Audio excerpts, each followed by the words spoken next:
Hey guys what's up, कैसे आप सब। मैं हूं आशिक राज, आप सभी का स्वागत है मेरे चैनल में। दोस्तों, आज के इस सेशन में ओरेकल फॉर्म्स से रिलेटेड टॉपिक्स लिया गया है, जिसमें हम लोग सीखेंगे व्हाट इज़ बटन, बटन क्या होता है, ओरेकल फॉर्म 6i। ठीक है, फॉर्म 6i मैं यूज़ कर रहा हूँ, ये आप ध्यान रखेंगे।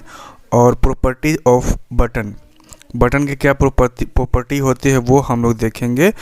और बटन कैसे क्रिएट करते हैं, एक ऑब्जेक्ट नेविगेटर से और एक लेआउट एडिटर से, ये दो तरीका है। और एक आइकॉनिक बटन भी होता है, उसके बारे में भी हम लोग देखेंगे। ठीक है दोस्तों, तो जो भी दोस्त पहली बार इस चैनल पे आए हैं, चैनल सब्सक्राइब कर दे, दोस्तों के साथ शेयर कर दें। चलिए अब पढ़ाई करते हैं, अब बटन के बारे में जानते हैं और क्रिएट करते हैं। ओके, तो बटन क्या होता है उसके बारे में सबसे पहले आपको जानना है। What is button in Oracle form 6i। तो बटन क्या है? Button are interface items that operator select to execute command और इनिशिएट एक्शन। जैसे कि कोई भी बटन आप क्लिक करते हैं तो उसमें क्या क्या हो सकता है, क्या क्या उसके अंदर काम होता है। इनिशिएट नेविगेशन, उस बटन पे क्लिक करके कहीं और कोई और पेज में जाया जा सकता है। ठीक है, उसको बोलते हैं नेविगेशन। इन्वोक एन एडिटर और विंडो, उस बटन को पे जैसे आप क्लिक करेंगे, जैसा प्रोग्राम उसमें किया रहेगा वो आप ये करेंगे। ठीक है, उस पर एक ट्रिगर लगता है, जैसे कि आप उस बटन को प्रेस कर रहे हैं तो उस प्रेस करने पे क्या काम होगा। ठीक है, तो उसे बोलते हैं ट्रिगर, और उसके अंदर क्या काम होगा रिक्वायरमेंट के हिसाब से प्रोग्रामिंग किया जाता है। ओके, तो बटन जैसे कि बटन से क्या कर सकते हैं, किसी और पेज में नेविगेट हो सकते हैं, या कोई और विंडो खुल सकता है, और ये डेटा कमिट हो सकता है। जो भी फॉर्म आप ओपन कर रहे हुए हैं, जब भी जैसे कि ऑनलाइन एप्लीकेशन फॉर्म भरते हैं, उसमें जो सारा कुछ फॉर्म फिलअप करके उसके बाद सबमिट बटन पे क्लिक करते हैं तो वो डेटा सबमिट हो जाता है, डेटा कमिट हो जाता है उनके डेटाबेस में। जो भी वेबसाइट पे आप काम कर रहे हैं, फॉर्म भर रहे हैं, तो उनके डेटाबेस में जाके आप जो फॉर्म भर रहे हैं वो सारा का सारा डेटा सेव हो जाता है। ओके, और या इस क्वेरी भी आप यहाँ पे बटन से रन करा सकते हैं। ओके, तो बटन का क्या काम था वो आपने जान लिया। Property of window, property off button के बारे में जानेंगे उसके बाद। ठीक है, उसके बाद फिर जानेंगे create button via object navigator. उसके बाद फिर हम लोग देखेंगे create button via layout editor, iconic button in Oracle forms 6i। ये सारे के सारे टॉपिक्स हम लोग देखेंगे। तो चलिए चलते हैं ओरेकल फॉर्म बिल्डर के स्क्रीन पे। Oracle form builder 6i। Okay, तो मैं यहाँ पे 6i यूज़ कर रहा हूँ, ओरेकल फॉर्म बिल्डर 6i।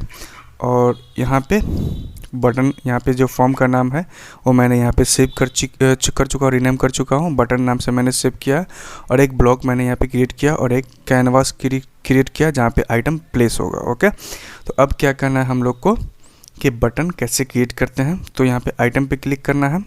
ये ऑब्जेक्ट नेविगेटर पे हम लोग देख रहे हैं। ठीक है, ऑब्जेक्ट नेविगेटर पे बटन कैसे क्रिएट करते हैं वो पहले मैं आपको यहाँ पे दिखा देता हूँ, उसके बाद लेआउट एडिटर में दिखाऊंगा। ठीक है, आइटम पे क्लिक करने के बाद क्रिएट पे, ये बटन जो है क्रिएट बटन पे क्लिक करनी है। तो ये एक आइटम क्रिएट हो चुका है, तो इसको आप BT1 आप लिख सकते हैं। ठीक है, इसका नेम मैंने चेंज किया और इसका लेबल मैंने चेंज नहीं किया। ओके, तो मैं यहाँ पे प्रॉपर्टी पैलेट में जाऊँगा और इसको कैनवास 4 भी असाइन कर दूँगा। ठीक है, अभी ही जाके कैनवास 4, ये जो कैनवास 4 है वो असाइन कर दूँगा कि ये जो बटन है वो कैनवास 4 में डिस्प्ले कराए। तो इसके लिए कहाँ जाना पड़ेगा हम लोग को, उसके प्रॉपर्टी पैलेट में जाना पड़ेगा। तो ये टेक्स्ट आइटम है, टेक्स्ट आइटम में लेबल नहीं होता है। ठीक है, तो यहाँ पे मैं टेक्स्ट आइटम को क्या कर देता हूँ, पुश बटन। जब भी आप बटन क्रिएट करेंगे तो यहाँ पे पुश बटन नाम से है, तो वो पुश बटन नाम से आपको सिलेक्ट कर देना है, आइटम टाइप पुश बटन। और इसमें लेबल देना है या लॉगिन देना है, लॉगिन करके कुछ भी यहाँ पे दे देना है। ठीक है, लेबल जैसा आपको रिक्वायरमेंट हो उस हिसाब से। ठीक है, और यहाँ पे इसको कैनवास पे सिलेक्ट कर देना है, कैनवास सिलेक्ट करना है। ओके, तो मैंने यहाँ पे कैनवास सिलेक्ट कर लिया। और आइकॉनिक ने एक और लास्ट में जो ऑप्शन बताया था मैंने आपको, आइकॉनिक बटन, तो उसको भी मैं यहीं पे बता देता हूँ, आइकॉनिक। ठीक है, यहाँ पे यस करेंगे तो आइकॉनिक हो जाएगा। और आइकन का फाइल नेम यहाँ पे आपको देना पड़ेगा, जहाँ से भी आप इसको कॉल करना चाह रहे हैं उस फाइल नेम यहाँ पे देना पड़ेगा। ओके, .ico फाइल जो होगा वो यहाँ पे आप देंगे। तो मैंने यहाँ पे BT बटन 1 क्रिएट किया है और कैनवास 4 में असाइन कर दिया। अब कैनवास 4 में जाके हम लोग देखते हैं कि कैनवास 4 में बटन आया है कि नहीं। तो यहाँ पे देख सकते हैं बटन आ चुका है। यहाँ पे इसको ड्रैग कर देते हैं इधर, और ये लॉगिन नाम का एक बटन है, इसको हम लोगों ने ऑब्जेक्ट नेविगेटर से क्रिएट किया है। ठीक है, अब हम लोग अभी क्या करेंगे, ये लेआउट एडिटर विजार्ड है। अब लेआउट एडिटर से हम लोग कैसे बटन क्रिएट करते हैं वो हम लोग जानते हैं। तो यहाँ पे देख सकते हैं ये टूल बॉक्स है, तो ये जो है बटन, इस पर सिर्फ क्लिक करना है और जहाँ पे क्रिएट करना है वहाँ पे ले जाके इसको छोड़ देना है। तो ये बाय डिफ़ॉल्ट ये साइज़ लेता है। ठीक है, ये इसका साइज़ देखिए दोनों अलग अलग है। ठीक है, तो इसका साइज़ में इसको भी वही उसी तरीके से प्रॉपर्टी पैलेट में जाके लेवल चेंज कर देना है, तो ये हो जाएगा। ठीक है, इसमें जो इस पर राइट क्लिक करते हैं और प्रॉपर्टी पैलेट में जाते हैं तो इसका सिर्फ आपको नेम और लेबल डालना है और कैनवास सेलेक्ट नहीं करना है, क्योंकि कैनवास 4 में ही हम लोगों ने इसको प्लेस किया है, तो कैनवास सेलेक्ट करने की ज़रूरत नहीं है। ठीक है, तो मैं यहाँ पे BT2 बटन 2 दे देता हूँ। ठीक है, और इसमें लिख देता हूँ start now. Okay, start now पे यहाँ पे मैंने दे दिया। आइकॉनिक यहाँ पे देना है, यस कर देना है, यस। ठीक है, आइकन फाइल नेम आपको देना है, तो यहाँ पे क्या देना है, कहीं से भी आपको सिलेक्ट करना पड़ेगा। ठीक है, कहीं से भी आपको सिलेक्ट करना पड़ेगा, इसका पाथ देना पड़ेगा। तो पाथ मैं यहाँ पे चूज़ करता हूँ,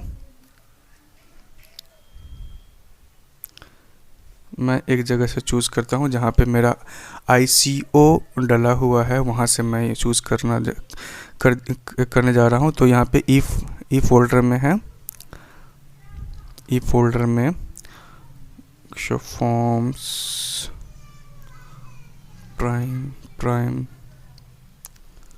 ओके, यहाँ पे मैं सर्च कर रहा हूँ .ICO। ठीक है, .ICO जिसका एक्सटेंशन होगा वो होगा आइकन हम लोग का। ओके, तो ये एक आइकन है, इसको मैं कॉपी करता हूँ और कहीं पे भी प्लेस कर देता हूँ, कहीं पे भी प्लेस कर देता हूँ, यहीं पे मैं प्लेस कर देता हूँ। ओके, इसको मैंने यहाँ पे डाल दिया। अब उस फॉर्म में इसका मैं लिंक डालूँगा, बैकअप डॉट Ctrl+C backup.ico मैं डालूँगा। ठीक है, तो मैंने यहाँ पे ये डाला, आइकन फाइल नेम। ठीक है, और इसके बाद ये backup.ico। ओके, तो ये मैंने फाइल डाल दिया और इसको मैं क्लोज कर रहा हूँ।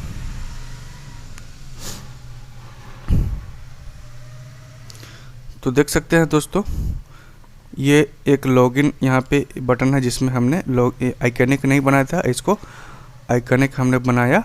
तो देख सकते हैं वो जो आइकन हमने सिलेक्ट किया था वो यहाँ पे आ चुका है।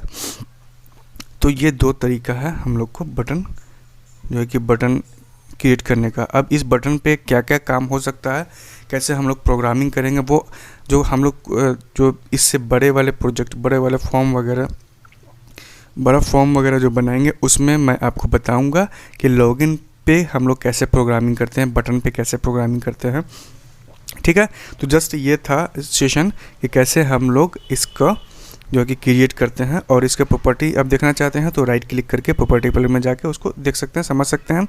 ठीक है दोस्तों, तो इस वीडियो में इतना ही, और हमारे साथ बने रहिए इसी तरीके के वीडियो सेशन देखने के लिए, और चैनल सब्सक्राइब कीजिए, दोस्तों के साथ शेयर कीजिए। Thank you very much for watching this video.